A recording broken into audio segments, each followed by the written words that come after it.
Olá, pessoal, tudo bem? Aqui é a professora Paola, da ESA Educacional. Eu vou primeiro me apresentar um pouco para vocês.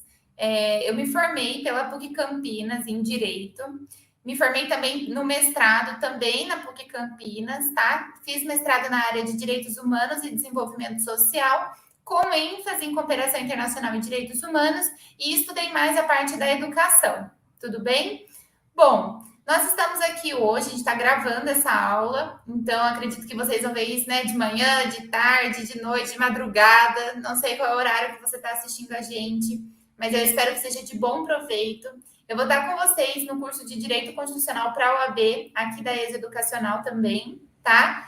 Hoje, essa aula, a gente vai falar um pouquinho sobre perguntas e respostas de Direito Constitucional que caem na OAB, e fica o convite para todo mundo participar desse curso mais completo ainda de Direito Constitucional da ESO. Tudo bem? Então vamos lá. Eu separei alguns temas que mais caem na prova de vocês e coloquei algumas questões de cada para a gente poder conversar e discutir um pouquinho sobre cada uma. Tranquilo? Desde já eu me coloco à disposição e espero que essa aula seja muito proveitosa para vocês. Então vamos lá. Bom, a primeira questão vai ser sobre direitos individuais, que cai bastante, né? Como vocês podem perceber, eu coloquei os anos aqui das provas. Terão, pessoal, algumas mais antigas, tudo bem? Mas a gente pode focar um pouco nessas, né, de 2022, super recente, né, agora. E também terão umas mais antigas, mas eu tento trazer o mais recente possível. O que eu trouxer de datas mais antigas não tem problema, porque significa que o assunto continua sendo tratado da mesma forma. Tudo bem? Então vamos lá. O juízo da 10ª Vara Criminal do Estado Alfa, com base nos elementos probatórios dos autos, defere medida de busca e apreensão a ser realizada na residência de João. Devido à intensa movimentação de pessoas durante o período diurno, bem como para evitar a destruição deliberada de provas, o delegado de polícia determina que as diligências necessárias ao cumprimento da ordem sejam realizadas à noite, quando João estaria dormindo, aumentando as chances de sucesso da incursão. Então, aqui, o que a gente tem nesse enunciado? Quando vocês lerem, gente, eu recomendo o seguinte, tá? Se vocês são daquelas pessoas, né, que querem saber o que aquilo está falando logo, podem fazer uma primeira leitura, tá? Mas, se possível, o recomendado é que depois, pelo menos, vocês vão destrinchando os enunciados, tudo bem? Porque uma primeira leitura, ela é muito prática, ela é muito rápida, e dificilmente nós iremos absorver tudo de informação que aquela questão quer trazer para a gente, tá? Então, vamos lá. O que a gente teve aqui nesse enunciado, né? Um juízo da 10ª Vara Criminal do Estado X, né, Alfa, no caso, com base em alguns elementos, deferiu uma medida de busca e apreensão em uma residência. Acontece que, para tentar, né, garantir maior efetividade na busca, ele quer que a polícia entre enquanto a pessoa está dormindo. Será que pode? Vamos ver. Sobre o caso hipotético narrado, com base no texto constitucional, assinale a afirmativa correta. Letra A. A inviolabilidade de domicílio, embora possa ser relativizada em casos pontuais, não autoriza que as diligências necessárias ao cumprimento do mandado de busca e apreensão na residência de João sejam efetivadas durante o período noturno. Letra B. A incursão policial na residência de João se justificaria apenas em caso de flagrante delito, mas, inexistindo a situação de flagrância, o mandado de busca e apreensão expedido pelo juízo da 10ª Vara Criminal do Estado Alfa é nulo. Letra C. O cumprimento da medida de busca e apreensão durante o período noturno é justificado pelas razões invocadas pelo delegado, de modo que a inviolabilidade de domicílio cede espaço à efetividade e à imperatividade dos atos estatais. Letra D. A inviolabilidade de domicílio não é uma garantia absoluta e, estando a ordem expedida pelo juízo da 10ª Vara Criminal, devidamente fundamentada, o seu cumprimento pode ser realizado a qualquer hora do dia ou da noite. Então, aqui, qual que é o tema dessa questão que a gente consegue identificar? A inviolabilidade do domicílio, né? E de qual forma isso pode ser flexibilizado, porque nós temos algumas exceções que, inclusive, estarão no curso de Direito Constitucional da ESO, tá bom? Então, vamos ver. A resposta, pessoal, seria A, né? Por quê? Porque, embora existam esses casos, né, excepcionais de entrada no domicílio, que em tese é inviolável, não é autorizado que existam diligências necessárias ao cumprimento do mandado de busca e apreensão durante o período noturno, tá? Isso por quê? Porque nós vimos, né, nós vamos ver no curso também de Direito Constitucional, mas o que a gente tem constitucionalmente previsto? O domicílio é asilo inviolável, tá legal? E ele pode ser adentrado em algumas formas: prestação de socorro, flagrante delito, tá? E salvo desastre.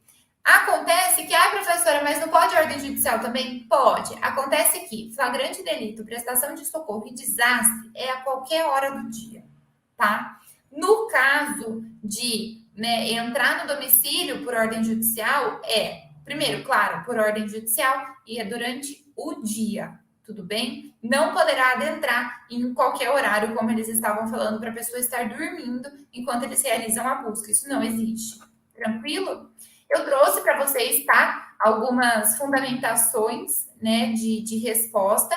Como eu já expliquei, nem sempre eu vou ler todos e conversar tudo com vocês, mas é basicamente o que a gente conversou aqui, tá bom? Sobre a busca e apreensão, especificadamente, existe um horário, né, em que as autoridades não podem invadir ou adentrar o domicílio vendo o cumprimento de mandado de busca e apreensão após as 9 horas da noite ou antes das 5 da manhã.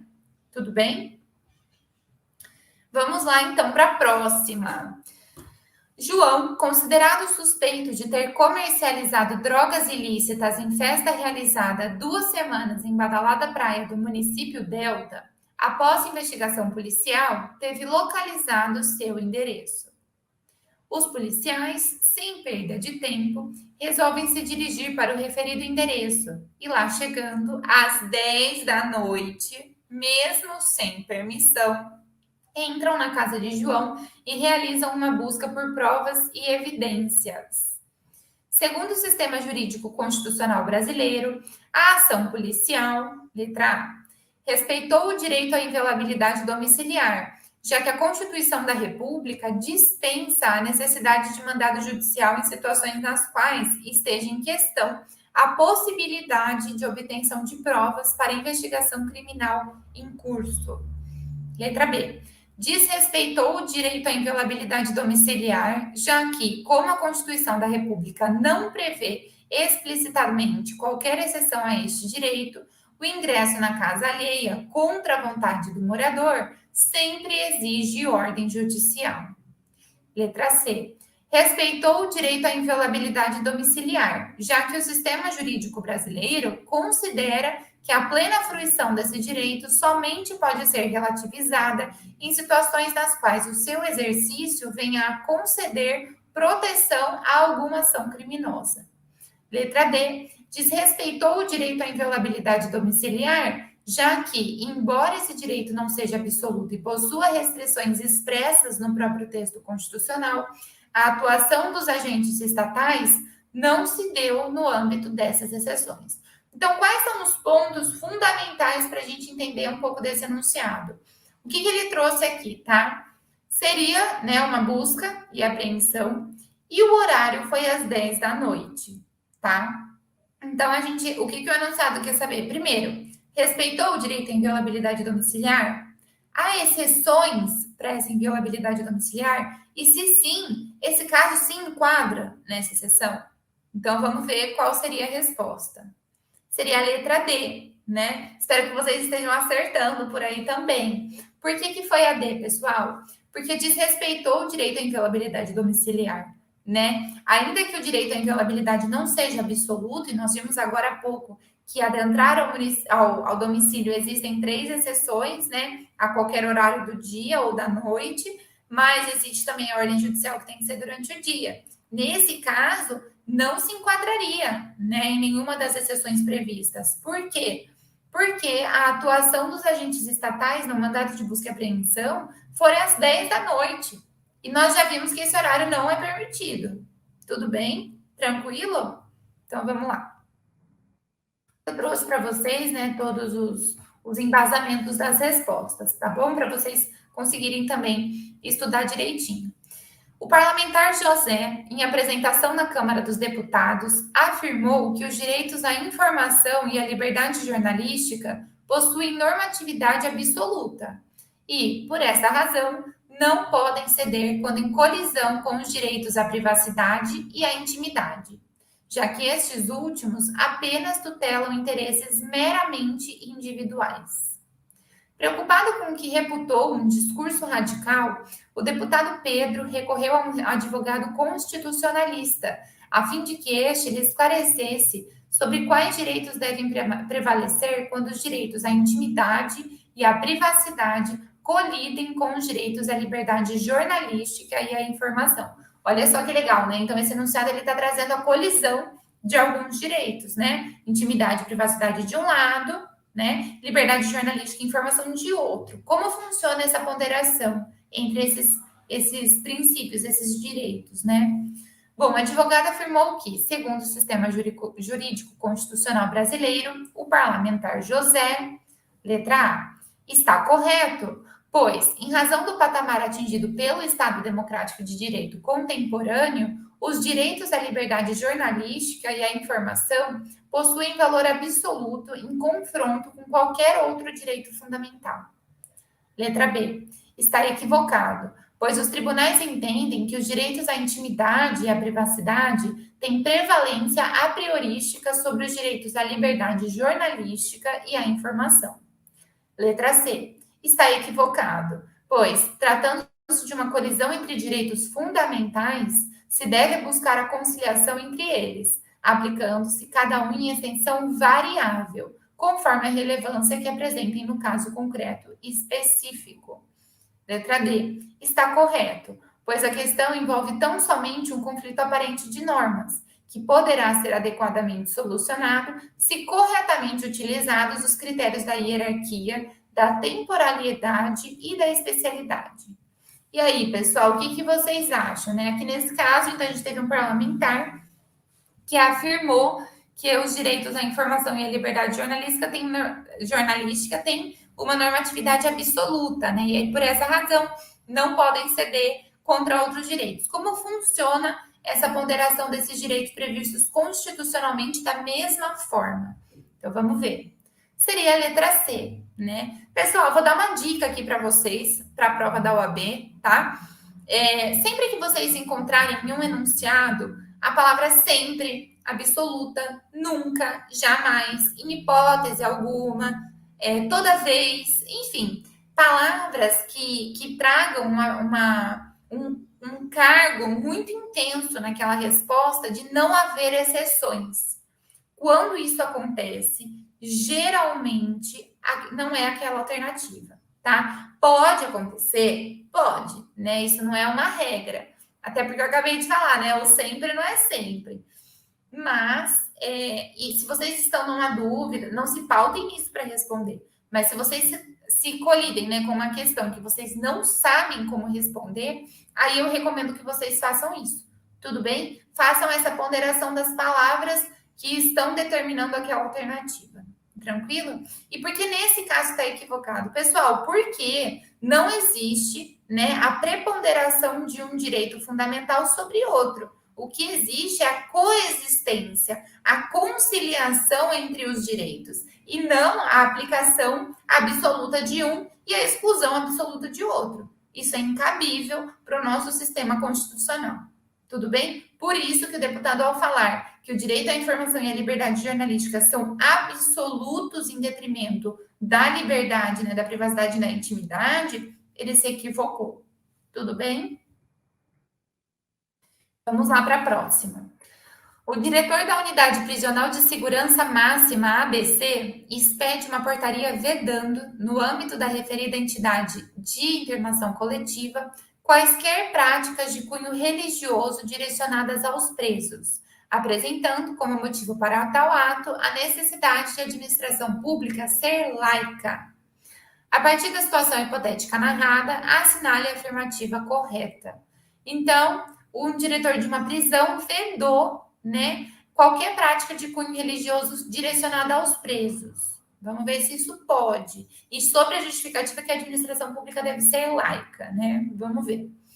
Letra A. A motivação do ato administrativo encontra-se equivocada, uma vez que o preâmbulo da Constituição da República de 1988 faz expressa menção à proteção de Deus, também assegurando aos entes federados ampla liberdade para estabelecer e subvencionar os cultos religiosos e igrejas. Letra B.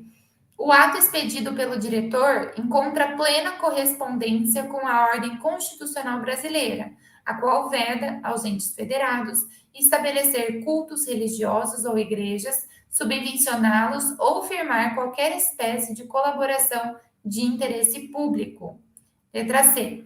A Constituição da República de 1988 dispõe que, nos termos da lei, é assegurada assistência religiosa nas entidades civis e militares de internação coletiva, de modo que a portaria expedida pelo diretor viola um direito fundamental dos internos.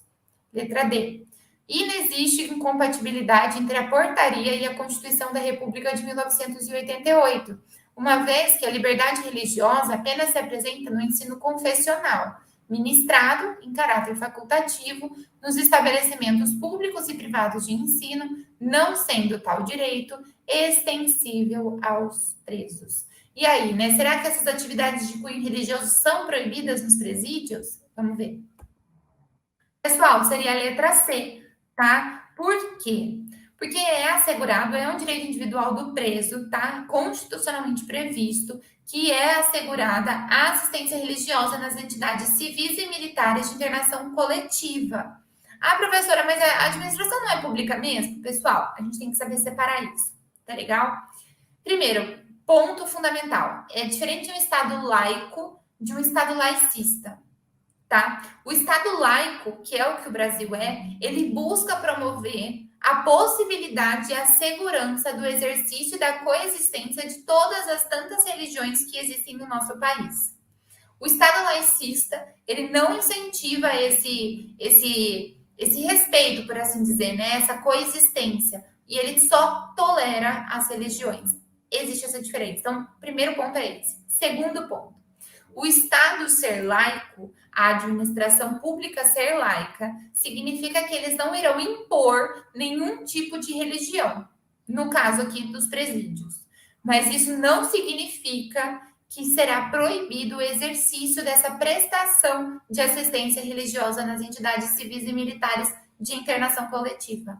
Tudo bem? Essa é a diferença, tá? A portaria que veda qualquer prática de cunho religioso, ela não está dizendo que a administração pública não irá impor nenhum ensino religioso. Ela está proibindo justamente um direito constitucional previsto, que é, né, um direito fundamental constitucionalmente previsto, que é a prestação de assistência religiosa. É possível, tá? É permitido. E ele não pode vedar. Tranquilo? É um direito fundamental, né? Vamos lá.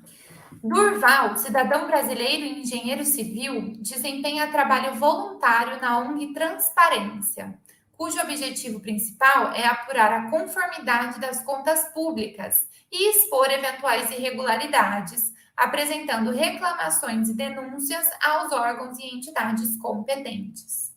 Ocorre que, durante o ano de 2018, a Secretaria de Obras do Estado Alfa deixou de divulgar em sua página da internet informações referentes aos repasses de recursos financeiros, bem como foram omitidos os registros das empresas realizadas. Por essa razão, Durval compareceu ao referido órgão e protocolizou o pedido de acesso a tais informações, devidamente especificadas. Em resposta à solicitação, foi comunicado que os dados requeridos são de natureza sigilosa, somente podendo ser disponibilizados mediante requisição do Ministério Público ou do Tribunal de Contas. O que esse enunciado quer saber, pessoal? Basicamente, se aquele cidadão, né, que faz um trabalho voluntário numa ONG, pode ter negado o direito de receber aqueles dados que foram requeridos para ele, né? A empresa fala, então, que é de cunho, a Secretaria de Obras, né, diz que não, olha, isso aqui é de cunho sigiloso, eu não vou te dar, não. Eu só dou para o Ministério Público ou para o Tribunal de Contas. Será que pode fazer isso? Ou será que a secretaria deveria prestar essa informação ao cidadão? Vamos ver. Assinale, a partir do enunciado proposto, com base na legislação vigente, assinale a afirmativa correta. Letra A. A decisão está em desacordo com a ordem jurídica, pois os órgãos e entidades públicas têm o dever legal de promover, mesmo sem requerimento, a divulgação em local de fácil acesso, no âmbito de suas competências, de informações de interesse coletivo ou geral que produzam ou custodiem. Letra B. Assiste razão ao órgão público no que concerne tão somente ao sigilo das informações relativas aos repasses de recursos financeiros, sendo imprescindível a requisição do Ministério Público ou do Tribunal de Contas para acessar tais dados. Letra C. Assiste razão ao órgão público no que concerne tão somente ao sigilo das informações relativas aos registros das despesas realizadas, sendo imprescindível a requisição do Ministério Público ou do Tribunal de Contas para acessar tais dados. Letra D. Assiste razão ao órgão público no que concerne ao sigilo das informações postuladas, pois tais dados apenas poderiam ser pessoalmente postulados por Durval, caso esse estivesse devidamente assistido por advogado regularmente inscrito na OAB. Será que precisa de um advogado para requisitar essas informações? O que vocês acham? Vão pensando aí, né? Seria a letra A, né, pessoal? Por que a secretaria não pode negar o acesso do cidadão que quer esse tipo de informação? Bom, porque essa decisão está em desacordo com a ordem jurídica, porque existe um dever legal dos órgãos e das entidades públicas para promover, ainda que sem requerimento, tá, a divulgação em local de fácil acesso, no âmbito de suas competências, de informações de interesse coletivo ou geral que produzam ou custodiem, tá? Então, nesse caso, nem era necessário requerimento do Durval, tá bom? Nesse caso, nessa situação, as informações deveriam já estar disponíveis em um local de fácil acesso para toda a sociedade, para toda a população. Tranquilo? A previsão legal aqui, né? Todos têm direito a receber dos órgãos públicos informações do seu interesse particular ou de interesse coletivo ou geral, que serão prestadas no prazo da lei sob pena de responsabilidade, ressalvadas aquela cujo sigilo seja imprescindível à segurança da sociedade e do Estado. Então, essa seria a exceção para sigilo, não a que o secretário de Obras trouxe. Tranquilo? Então, vamos lá. Os produtores rurais do município X organizaram uma associação civil sem fins lucrativos para dinamizar a exploração de atividade econômica pelos associados, bem como para fins de representados nas demandas de caráter administrativo e judicial. Anderson, proprietário de uma fazenda da região, passa a receber mensalmente carnê contendo a cobrança de uma taxa associativa, embora nunca tivesse manifestado qualquer interesse em ingressar na referida entidade associativa. Em conjunto aos órgãos municipais, Anderson descobre que a Associação de Produtores Rurais, embora tenha sido criada na forma da lei, jamais obteve autorização estatal para funcionar. Diante disso, procura um escritório de advocacia especializado para pleitear judicialmente a interrupção da cobrança e a suspensão das atividades associativas. Então, isso aqui está tratando do quê, né? Ele começou a ser cobrado por uma associação que ele nunca manifestou vontade de filiar-se. Isso é permitido? Como funciona, né? Sobre a questão em comento, assinale a afirmativa correta. Letra A. Anderson pode pleitear judicialmente a interrupção da cobrança, a qual revela-se indevida, pois ninguém pode ser compelido a associar-se ou permanecer associado, ressaltando-se que a falta de autorização estatal não configura motivo idôneo para a suspensão das atividades da associação. Letra B. As associações representativas de classes gozam de proteção absoluta na ordem constitucional, de modo que podem ser instituídas independentemente de autorização estatal e apenas terão suas atividades suspensas quando houver decisão judicial com trânsito em julgado. Letra C. A Constituição de 1988 assegura a plena liberdade de associação para fins lícitos, vedando apenas aquelas de caráter paramilitar, de modo que Anderson não pode insurgir-se contra a cobrança. vez que desempenha atividades de produção e deve associar-se compulsoriamente. Letra D. A liberdade associativa, tendo em vista sua natureza de direito fundamental, não pode ser objeto de qualquer intervenção do Poder Judiciário, de modo que Anderson apenas poderia pleitear administrativamente a interrupção da cobrança dos valores que entende indevidos.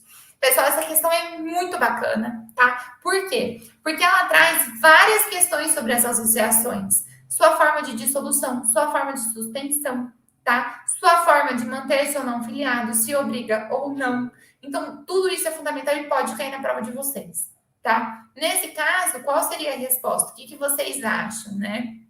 Bom, seria A, tá bom? Por quê? Porque o Anderson pode sim pleitear judicialmente a interrupção da cobrança. Por quê? Porque foi uma cobrança indevida. Ninguém pode ser compelido a associar-se ou permanecer associado. E nesse caso, ele estaria sendo obrigado. Se ele não se manifestou e recebeu uma cobrança, isso é indevido, é errado, é proibido constitucionalmente. Tudo bem?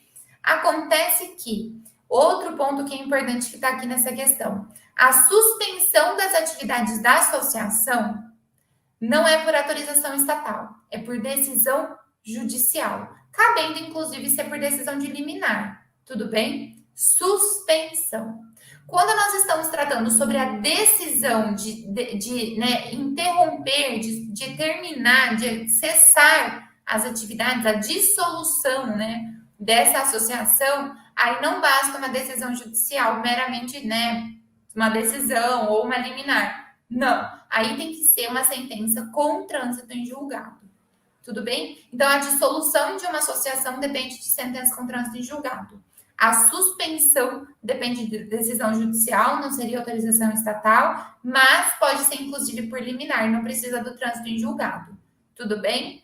E aqui, olha, eu trouxe para vocês, pessoal, isso cai bastante na prova, tá bom? Então, a criação independe de autorização. E também teve isso, né? Esse fator, assim, a criação de associação não tem que ter autorização do Estado, tá bom? Independe de autorização. E o Estado não deve e não pode intervir no funcionamento dessa associação. Então, o que a gente viu da associação?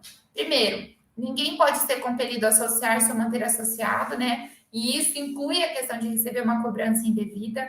Depois, a criação de associação independe de autorização e é vedada a interferência estatal no seu funcionamento. E qual outro ponto que nós vimos? O outro ponto que nós vimos é para dissolver aquela associação precisa da sentença com trânsito em julgado. Para suspender as atividades daquela associação, aí basta uma decisão, inclusive cabe por liminar.